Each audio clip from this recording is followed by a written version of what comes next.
সংবর্ধনা সভা। এই সংবর্ধনা সভায় উপস্থিত আমাদের দুইজন এমএলএ কালটু মুখার্জি এবং বিশ্বজিৎ মাহাতো, আর আমার সমস্ত আদিবাসী কর্মী সমাজের নেতৃত্ব, সবার নাম করছি না, সবাইকে জয় জানাই এবং আমাদের বোনদের আর আমি হার্দিক জয় জানাই কথা বলছি। এখানে যে সাহস দেখাচ্ছে আমাদের কালটু ভাই, জানি না এই সাহসটা কতদিন থাকবে। কলকাতার বিরুদ্ধে বললে কিন্তু কলকাতার লোক কোনোদিন ভালোবাসে, কারণ আমরা সারাদিন সারা জীবন শিখেছি, আমরা শুধু কলকাতার নেতৃত্বকে জিন্দাবাদ করেছি।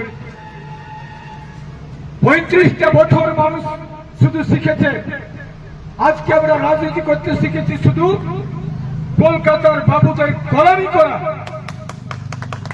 আমরা সারা জীবন 35টা বছর 15 বছর আর এই ক্ষমতা আসছে, এই ক্ষমতায় বলবো ওরা কি কি করেছে, দুর্নীতির কে কত করেছে বললে তো মুশকিল হয়ে যাবে, কারণ সারা জীবনের লড়াই।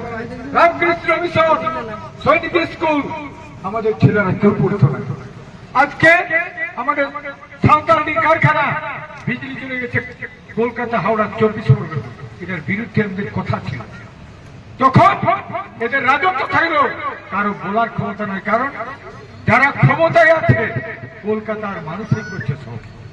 আজকে বলবো এটা যে সরকার এসেছে দুর্নীতিমুক্ত সমাজ ব্যবস্থা গড়ার যে কথা, সেটা যদি না পালন করে তাহলে এরা বেশি দিন টিকতে পারবে। যে প্রত্যাশা আছে এই প্রত্যাশাটা পূরণ করা মুশকিল হয়ে যাবে মানুষের। তা আজকে আমি বলবো প্রথমে যেমন হাসপাতাল সবার আগে মানুষের জীবনে, মানুষের যাতেই হোক হাসপাতাল, হাসপাতালের জন্য দুর্নীতিটা বন্ধ করবে।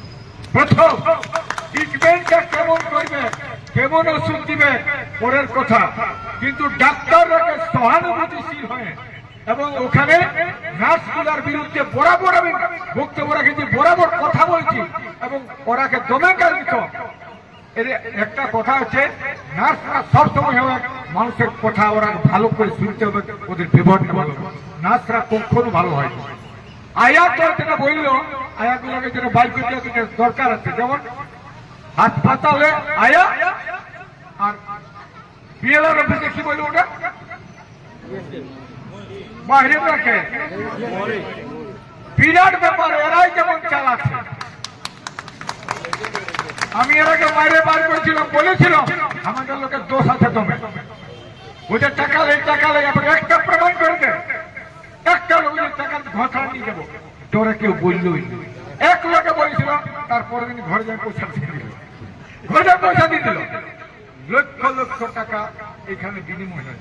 দুটা জায়গায় আমি বলবো তোমরা আজ আর অজিত মাহাতোকে রেস্ট দিতে দাও। কেন রেস্ট নিতে দাও? সত্যিকার আমার বয়স হয়েছে, আমার আর কতদিন চলবে? তোমরা 9 জন জিতে ছহে, প্রথম তোমরা এইটা করো, নতুন কোনো কাজ না হলেও আমি বলবো দুর্নীতিটা বন্ধ করো, আগে দুর্নীতি বন্ধ করে। কারণ সরকারে এখন আমি বলবো যেটা সবচেয়ে বেশি দামে মানুষ অতিষ্ঠ হয়ে গেছে বালি কিনে দেয়, অতিষ্ঠ হয়ে গেছে, বালি নাই কোথাও। সরকার রেট করে দাও। এই যে 4টা ঘাট আছে, একটা ঘাট হচ্ছে মানবাজার, ওরা নাকি 28 টাকা ওইখানে নাকি পড়েছে ওদের, তার মানে 28 কোটি কত বটে। একটা বটে এই পুঞ্চাই, একটা ঘাট হচ্ছে আমাদের কাটাবেড়া, আর একটা ঘাট হচ্ছে এইখানে একটা বাগমুন্ডি আছে। এই ঘাটগুলাকে এরা সরাসরি বসায় আর বলে দেয় লাভ নাই তো ছেড়ে দাও, কিন্তু ইয়া করে তো গরু গাড়ি আমরা আনবো, কাকু মানবো না। ঠিক কথা, গরু গাড়ি দিয়ে দিলে কাউকে বলে যাবে না। এইরকম যদি হয় মানুষ বাঁচবে কোথাও? মানুষ আজকে সত্যি আমি বলেছি, নিজে এসপি ছিল, এসপিটা চলে গেল, আমি বলেছি যে আপনারা অন্তত এই সাইকেলে বালি লেগা লোকগুলাকে ধরবেন না, ওদের কোনো কাজ নেই বেচারিকে। আর কারা গরুর বেশি কষ্ট করে, রাত 3টায় উঠে আর ওরা সাইকেলে বালি আনে, বলে টাউনটাই চলছে কাজ। দুটা বন্ধ হয়ে যাচ্ছে। আমরা বলবো এই দুটা জায়গায় কোথায়, একটা হচ্ছে সবচেয়ে দুর্নীতির জায়গা, মানুষের জমি থাকার জায়গাটুকু নাই, সেটা খারাপ হয়ে যাচ্ছে, সেটা হচ্ছে এই জেলার অফিস, আর একটা হচ্ছে এই বালির ব্যাপার। দুটা দুর্নীতি বন্ধ হয়ে গেলে মানুষ অনেক জায়গায় অনেক কিছু পাই যাবে। পরে তো কথা আছে আমার ছেলে কথা পড়াবো, কি হলো, চাকরি কথা গেল, পরে দরকার হচ্ছে। কিন্তু এটাও দরকার আছে, যেমন এই যে হাসপাতাল এরা বন্ধ করুক প্রথম, এবং বলবো অজিত কথা এজেন্সি বন্ধ করে দেবে। কোন এজেন্সি নাই, ওই এজেন্সিরা ঢুকাচ্ছে এখানে চাকরি, আর এজেন্সিরা কত টাকা দেয় যে কেউ জানে নাই। এরা বেতন পাচ্ছে 9,000 না 10,000 টাকা, হ্যাঁ 8,600 বেতন পায়। আর ইহাই কত পাই কি বলে, ওই যে এজেন্সিরা যার বটে এজেন্সি কি মোস্তাফা মুখার্জি গ্রস স্যালারি 18,000-এর উপর। টোটাল এজেন্সিগুলো বন্ধ করো আগে। আমাদের ছেলেরা এজেন্সি তৈরি করুক, তোমরা সাপোর্ট করে দাও, এজেন্সি বানাই দাও, এজেন্সি দ্বারা হবে। কারণ কলকাতায় ওখানে অফিস থেকে সব এজেন্সিগুলো পাঠাতো, বলে না সব ওই অফিস থেকে পাঠাতো, কোনো এজেন্সি বাইরে চলবে নাই। এই লোকাল এজেন্সি তৈরি করুক, আমাদের ছেলেরা কন্ট্রাকচুয়াল জবগুলো পাবে কমসে কম।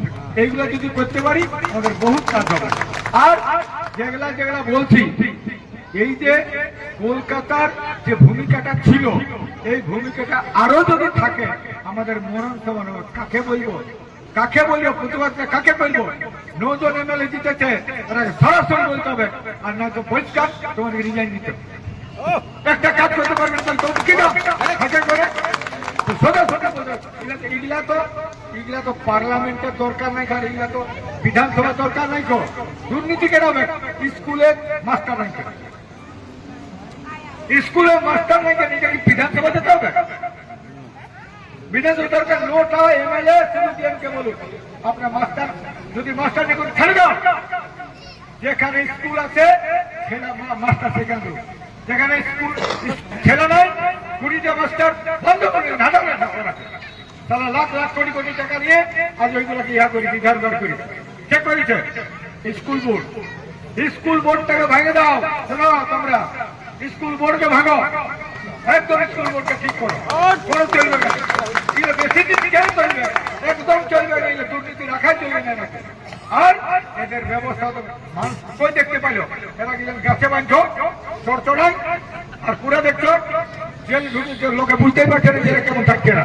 এরা পুরো বাঁধা দরকার ছিল এই সব চোরগুলো, তারা লোকে বুঝতে না, পানিশমেন্ট হইল, মানুষ পানিশমেন্টে দেখবে না।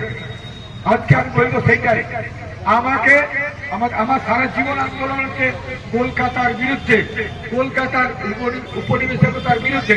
আজকে বলবো এই যে সরকার বলেছে পুরা কারখানা হবে, ছেলেরা চাকরি পাবে, কিন্তু ছেলেদের এখন যে কারখানাগুলো আছে সেগুলা কালটু জানে নাই, আর বিশ্বজিৎ জানে নাই। জানো বেতন কত? যে কারখানাগুলো আছে বেতন কত জানো না? আশ্চর্য ব্যাপার, 200 টাকায় কাজ করে, কাজ করছে 200 টাকা, ওইটাই ছেলে ছেলে পুষছে। আশ্চর্য ব্যাপার, কারখানাগুলো যদি ওইরকম যদি কারখানা হয় বলবে দারুণ জায়গায় চালার জন্য বলবে। আগে এগুলো জানা দরকার।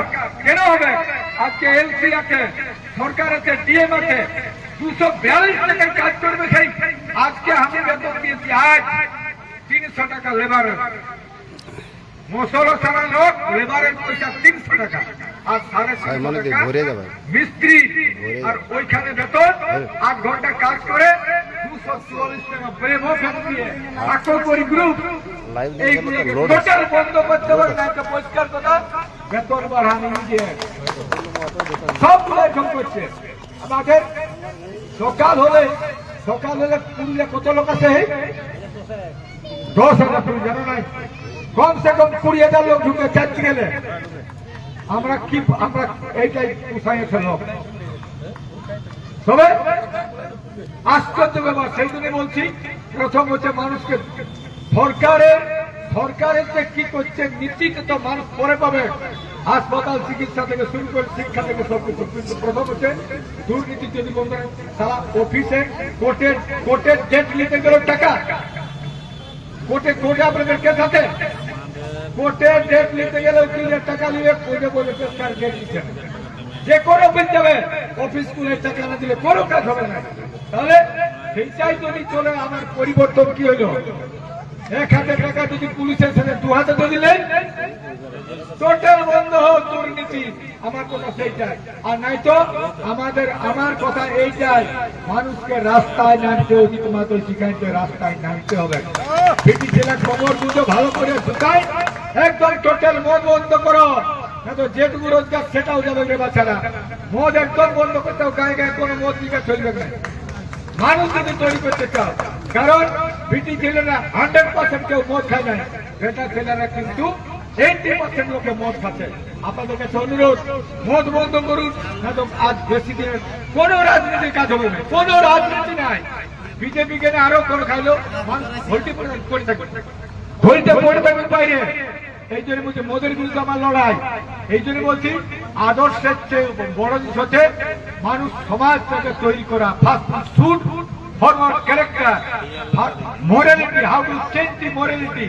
আমরা মোরালিটির পরিবর্তন যদি করতে না পারি, কোন কাজ, মার্ক্সবাদ, গান্ধীবাদ, সুভাষবাদ কত বড় দর্শন কেউ জানলই নাই। ওচা কাঠ বিদেশের মিস্ত্রি, লাভ কোনো হবে না। ওচা কাঠ বিদেশের মিস্ত্রি। যতই আমরা আইডিওলজির কথা বলি, মানুষের অবস্থাকে, মানুষের মোল্ডিং চেঞ্জ করতে হবে। এটা প্রথম। আমরা সেটাই বলবো যে সমাজ ব্যবস্থাকে পরিবর্তন করতে হবে। কাকে? তো মানুষের অবস্থাকে পরিবর্তন করতে হলে একমাত্র, সত্যিকারে বলছি গর্বের সঙ্গে, আমরা সামাজিক